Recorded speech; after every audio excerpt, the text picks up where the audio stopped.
আসসালামু আলাইকুম। চলুন আজকে সুগার থেকে মুক্তি কিভাবে পাবেন একটা গল্প আমরা শুনে নিই। আমরা অনেক ডাক্তারদের মুখে ইনসুলিন শব্দ শুনি। ইনসুলিনটা আসলে সাধারণ মানুষের বোধগম্যের মধ্যে থাকে না। ইনসুলিনটা কি? চলুন আজকে ইনসুলিন বিষয়ে একটু কথা বলে নিই। ইনসুলিন একটা হরমোনের নাম, যেটা আপনার শরীরের প্যানক্রিয়া বা অগ্নাশয়ে এই হরমোনটা তৈরি হয়। ইনসুলিন যদি আপনার শরীরে ঠিকঠাকভাবে তৈরি হয় তাহলে আপনার রক্তের নিয়ন্ত্রণ ঠিকঠাক থাকে। কারণ আপনি যে ভাত রুটি খাবার খাচ্ছেন, এই খাদ্যটা আপনার শরীরে গিয়ে কার্বোহাইড্রেট বা গ্লুকোজ হিসেবে তৈরি হয়। এই গ্লুকোজ আপনার শরীরে রক্তে প্রবেশ করে। আপনার যখনই এই গ্লুকোজ শরীরের রক্তে প্রবেশ করবে তখনই আপনার এই গ্লুকোজ ওই রক্ত থেকে রক্তের কোষগুলোনে ঢোকার চেষ্টা করে। এবার কি হয়, যদি আপনার ইনসুলিন প্রতিবন্ধকতা থাকে, আপনার যদি শরীরে ইনসুলিনের মাত্রা ঠিক না থাকে, তাহলে আপনার ওই গ্লুকোজ রক্তে অতিমাত্রায় মিশে আপনার ডায়াবেটিক, সুগার এই রকম রোগ হওয়ার সম্ভাবনা প্রবল।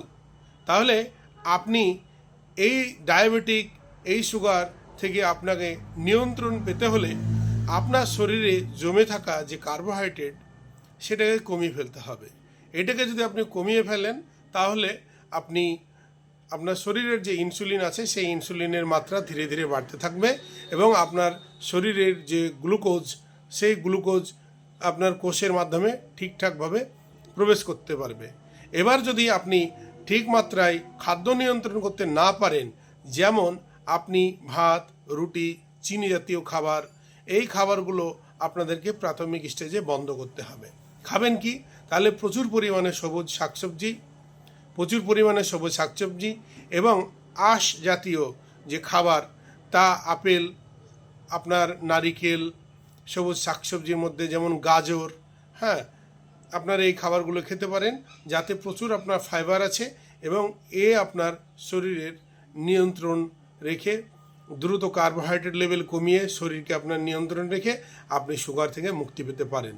মানুষের ভিতরে মানসিক দুশ্চিন্তা, মানসিক রোগ, সুগার বিষয়ে যেটা রয়েছে, সেখান থেকে আমাদেরকে দ্রুত ফিরে এসে প্রতিদিন সকালে হাঁটাহাঁটি করা, এক্সারসাইজ করা, প্রচুর পরিমাণে জল পান করা এবং যে শরীরে জমে থাকা ফ্যাট কার্বোহাইড্রেট আমাদের আছে, এইটাকে হাঁটাহাঁটি এক্সারসাইজের মধ্যে বার্ন করলে আপনার শরীর আবার পুনরায় নিয়ন্ত্রণে চলে আসবে এবং ইনসুলিনের মাত্রা আপনার ঠিক থাকবে।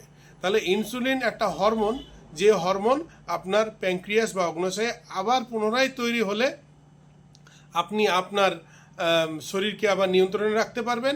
আপনার ওই গ্লুকোজ যখন আপনার কোষে যাবে, সেই কোষগুলো আপনার পেশিগুলো আপনাকে শক্তিতে কনভার্ট করবে এবং আপনার কিটোন বডি তৈরি করবে। এই জন্য আপনি ফাইবার, আঁশ জাতীয় খাবার, বাদাম, কোকোনাট অয়েল, গুড ফ্যাট জাতীয় খাবারগুলো আপনারা খাবেন। এবং আপনার শরীরে যদি দ্রুত এনার্জি চান, যারা ডায়েট করছেন, ডায়েটের মধ্যে থেকে শরীরে অনেক সময় ক্লান্তি থাকে, তাহলে সেক্ষেত্রে আপনাদের কফি পাউডার আছে, MCT ওয়েল আছে, এইগুলো যেমন USDA সার্টিফাইড, এগুলো যদি আপনি খান তাহলে আপনার শরীরে দ্রুত এনার্জি তৈরি হবে এবং আপনি পুরো দমে কাজ করবেন এবং নিজের শরীর মন আপনার চাঙ্গা থাকবে। আপনারা যদি কিছু প্রোডাক্ট কিনতে চান তাহলে জমজম হেলথ কেয়ারে আসতে পারেন। অনলাইনের মাধ্যমেও আমরা মাল পরিষেবা দিয়ে থাকি। 7076399146 এই নাম্বারে আপনারা যোগাযোগ করতে পারেন। আমরা অনলাইনে মাল আপনাদেরকে পাঠিয়ে থাকি। আসসালামু আলাইকুম।